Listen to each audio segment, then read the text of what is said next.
Look, Mr. Bookman, I returned that book. I remember it very specifically. You're a comedian. You make people laugh. I try. You think this is all a big joke, don't you?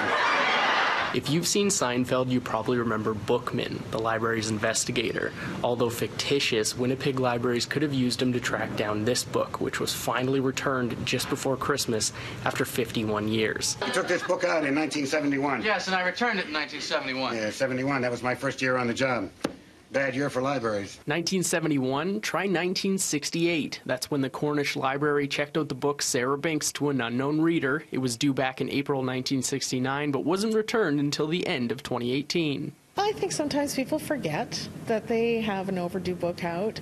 I mean, keep in mind this is back in 1968, so we couldn't notify somebody by phone or by email the way we can now. They couldn't look up their account information online.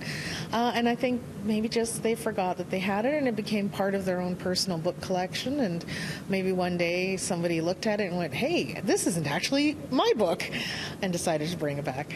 The book was returned anonymously through the St. James Library book chute and will now live in Barbara Bourrier-Lacroix's office at the Millennium Public Library as it's seen better days. Whoever had it loved it, and they really loved it, and apparently liked to drink tea when they were reading it. So we're not putting it back in the collection. Sarah Binks is a faux biography of a songstress from Saskatchewan. It's a first edition from 1947 written by former University of Manitoba professor Paul Hebert. It's considered a Canadian classic and has never gone out of print, which is a good thing because it's become a hot commodity now that the story around it has surfaced. But why would someone hang on to it for half a century? Could it have been the fear of late fees?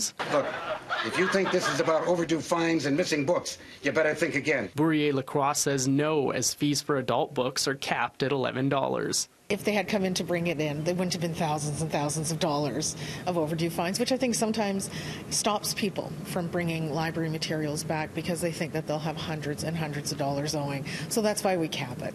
And we're also pretty flexible.